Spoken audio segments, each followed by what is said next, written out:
with that down, let's move on to main topic and the final main topic today, topic number 4. And this one comes to us from Dylan Y, who writes, "Hey, John, someone has to explain this to me. We can't get a Man of Steel 2, but the lady that wrote 50 Shades of Grey, and I think we can all agree that the movies are just pure suckage, has just landed another movie deal with Universal. Like, seriously, how the hell does she get another movie deal when tons of great writers and scripts can't come close to getting made?" All right, thanks a lot for sending that in, Dylan. And yes, I mean, I think the only news that could eclipse the departure of Bob Iger as CEO at Disney is clearly this. This is clearly the news to eclipse this.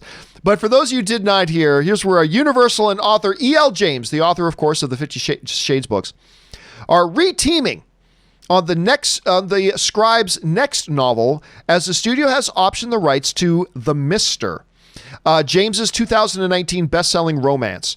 Rights for the book, which recently hit the market, sparked a heated bidding war. James, who produced every film in the 50 Shades trilogy, returns to produce this adaptation, which tells the story of a wealthy British aristocrat who falls in love with his Albanian housekeeper, unaware that she is on the run from human traffickers. Kill me now. Kill me now. Look, I don't know where to go with this.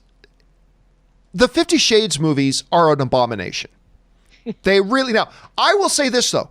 They're no 9.5 weeks. They're no 9.5 weeks. The first 50 Shades movie was bad.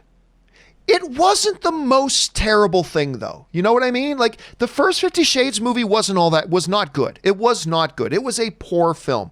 But honestly, in the, pantheon of wretched train wreck movies, I don't think the first 50 Shades is one of those. I just think it was a bad movie. Not colossal, not like dumpster fire, just a bad film.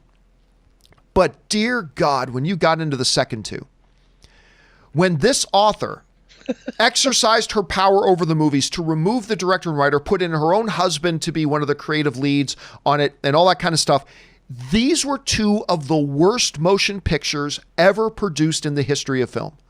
They're really that bad. Now, I can't comment on the novels because surprise, surprise, I've never read the novel. So I can't comment on the quality of those. Maybe they're great. I don't know. The movies were truly things of legend, Rob. Like bards will sing songs after the apocalypse of how bad the 50 Shades movies were. They were just terrible. So now she writes a new book, which again, full disclosure, I have not read. Maybe the book's great. I can't say it is or isn't because I haven't read it. But can I read that description again? So 50 Shades, about a super rich, wealthy guy who falls in love with a commoner girl. Okay, what's this new movie about? Trilogy is the story of a wealthy British aristocrat who falls in love with his Albanian housekeeper. Really? Isn't that just the same damn thing? Isn't that just the same damn? Again, I haven't read the book, so I don't know. But, how on earth does she get another movie deal? How on earth does this get made into a movie when we can't get a Man of Steel 2? When there are tons of great scripts and stories that never get a chance to be produced? I'll tell you why. Because the book's on the bestseller list. Because as much as you and I may not like the 50 Shades movies, they had money coming out of their proverbial asses on those movies. Those movies made serious bank. And as much as I believe that her getting this movie deal and this movie's being made is a sign that the universe hates us and all that kind of stuff, the reality is, if you were a movie executive, if you were a studio executive, you'd lose your job tomorrow if you didn't sign this deal. You'd lose your job tomorrow if you didn't sign this deal. Because whatever you and I think about them, they make money. They make obscene money. They make risque money. They make dangerous money. Look, whatever we think about them, they make money. So Rob, I look at this and I say, yeah, I of course I hate this. I don't want to see it. But at the end of the day, if I don't want this movie, I don't have to go see it. It's just that simple. There are people who do want to see it. God bless. If they want to see it, they can see it. And if I don't want to see it, I don't have to see it. But you would be a fool if you were a movie executive and you didn't sign this deal, because it's guaranteed money. So that's why this movie gets greenlit. Rob, I don't know. You see this situation. How do you address it, and why does it get made? Well, first of all, these movies are the ultimate realization of the fantasy that every woman has. Handsome rich dude picks up common woman and makes her a queen, makes her a princess. And yeah, he's got a dungeon too. So they get to have the best sex of their lives. I mean, this is so. And remember, let's lest we forget, these books started out as Twilight fan fiction. That's right. So I mean, these books are and just a cursory glance, John, at Box Office Mojo tells me that collectively the 50 Shades movies grossed $1.3 billion collectively. These are not $200 million effects extravaganzas.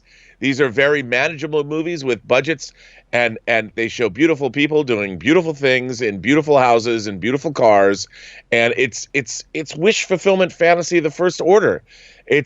And I absolutely, dude, as you pointed out, you greenlight this, and you greenlight it again twice on Sunday. And as a matter of fact, they probably greenlit 2 more sequels. It'll be like The Hobbit to Lord of the Rings. If the 50 Shades movies are the Lord of the Rings of this series, then maybe this new series will be The Hobbit, and they'll make 3 more. And look, I'm for any movies that are literary adaptations that make money. I think it's good for the business. I think it's good for books. I think it's good for reading. But I also think it's good for Hollywood. It's another franchise that appeals to a different demographic than, say, the normal viewers of this. It gets people into the theater. You know, it's very funny. Look at that movie Book Club, you know, with the, right. The actors. What book were they reading in Book Club? They were reading these books. And it's like, what a great cross promotion, right? And I there's some product placement for you. So I think all this does is, to me, it says that the movie industry is healthy. And while we might not get a Man of Steel, you can't look at it that way, because whether these 50 Shades movies or now The Mister gets made has absolutely no bearing on any other movies. And that's what people have to understand. These are they're their own ecosystem.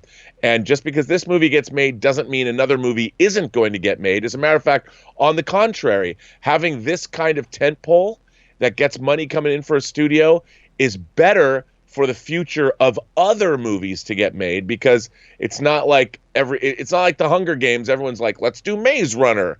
You know, if they were going to do more softcore titillation titles, hey, we'd all be better off for that, right? But it's not like this genre is suddenly eating up all of the other genres of movies that the studios are making. So I think it's healthy.